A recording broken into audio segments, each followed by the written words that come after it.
यह कथा है माँ लक्ष्मी जी की, जो धन, सौभाग्य और समृद्धि की देवी हैं। उनके जन्म की कथा हमें सिखाती है कि सच्चा सौभाग्य केवल धन से नहीं, बल्कि परिश्रम, सत्य और श्रद्धा से मिलता है।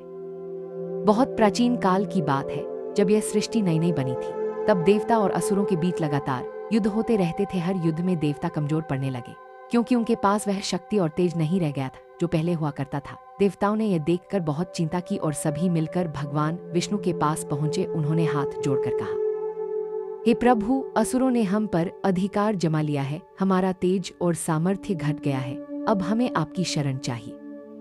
भगवान विष्णु ने शांत स्वर में उत्तर दिया, हे देवताओं, तुम्हारा तेज और बल इसलिए घटा है क्योंकि तुम्हारे अंदर लोभ और अहंकार आ गया है। अब यदि तुम सच्चे मन से शक्ति और समृद्धि पाना चाहते हो तो तुम्हें अपने शत्रुओं असुरों के साथ मिलकर क्षीरसागर का मंथन करना होगा। उसी से अमृत, सौभाग्य और श्री लक्ष्मी प्रकट होंगी, जो सबके लिए शुभ होंगी।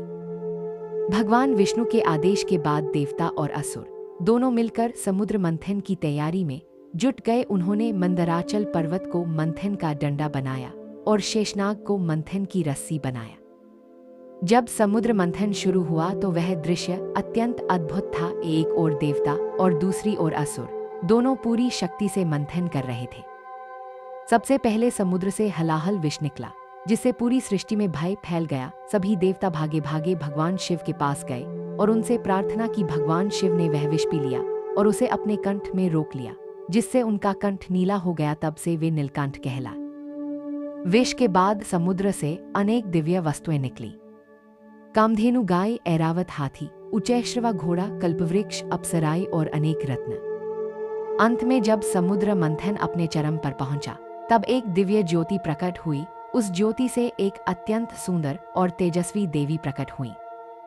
उनका शरीर स्वर्ण के समान चमक रहा था, चारों हाथों में कमल थे और उनके नेत्रों में करुणा और शांति झलक रही थी। सभी देवता और ऋषि उस रूप को देखकर विस्मित हो गए। यह थी माँ श्री लक्ष्मी, सौभाग्य, समृद्धि और धन की अधिष्ठात्री देवी।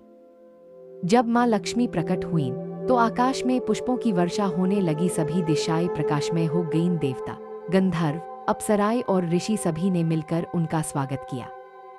उन्होंने माँ लक्ष्मी की आराधना की और कहा, हे देवी, आप ही से संसार में ऐश्वर्य, धन और सुख की प्राप्ति होती है। आप जिस पर कृपा करती हैं, वह सदा सुखी और समृद्ध रहता है।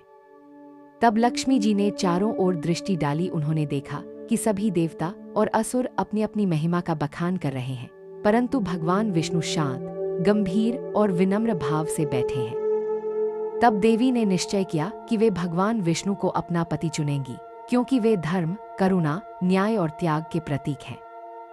देवताओं ने भगवान विष्णु और लक्ष्मी जी का विवाह बड़ी धूमधाम से कराया। ये विवाह दिव्य और आनंदमय था। उस समय सभी लोकों में उत्सव मनाया गया, दीप जलाए गए, पुष्प बरसाए गए। उसी दिन से यह परंपरा चली कि दीपावली के दिन माँ लक्ष्मी की पूजा करके सुख, शांति और धन की कामना की जाती है।